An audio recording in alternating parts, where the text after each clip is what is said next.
Hi everyone, today we're going to learn how to raise an exponent to a power. So here I have two examples of raising an exponent to a power. So we're going to see if we can simplify these by expanding, how we know to expand with exponents, and then see if we can make a rule that will help us be a little bit quicker with these types of problems.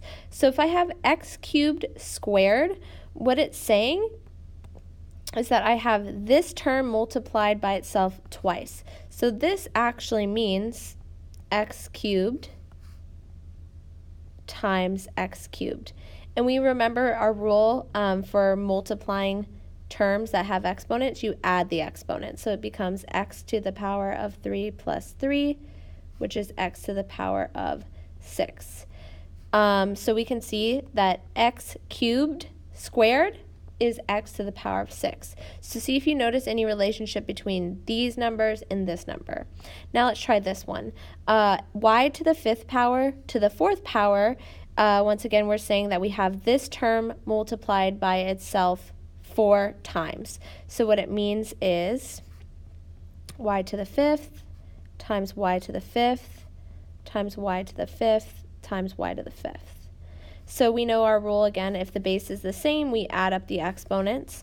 5 plus 5 plus 5 plus 5 is 20. And that is our answer. So once again, if you look at these numbers and compare them here, we can hopefully see a pattern.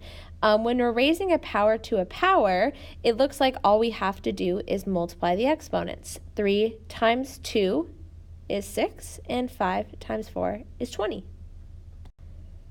So that is our rule. So the rule when raising an exponent to a power, multiply the exponents. And notice, again, the base stays the same. So if you have x to the power of a to the power of b, it's just x to the power of a times b. You multiply the exponents, and these become really easy problems.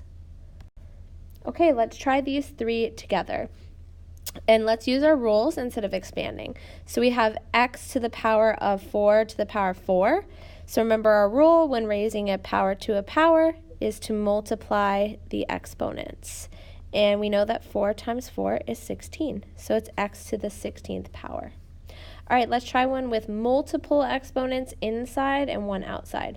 So we have x squared y z to the 5th. All of that to the 3rd power.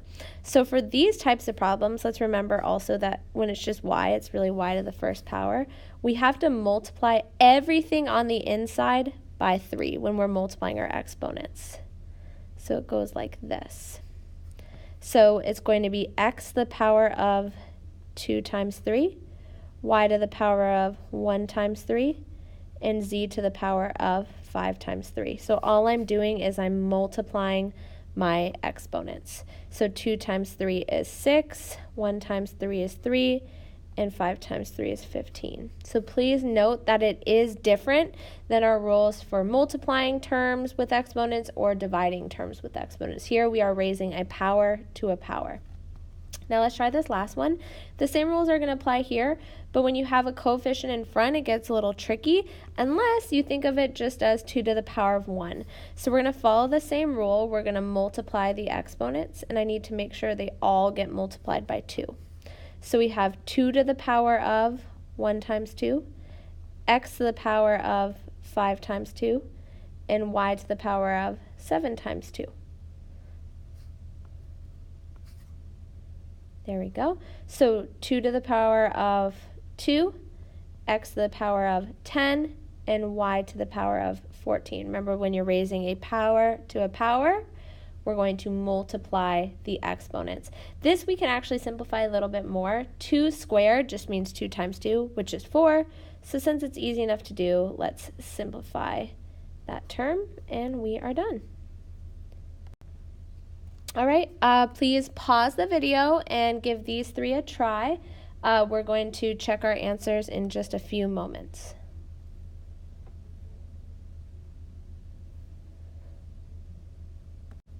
Okay, go ahead and check your answers here.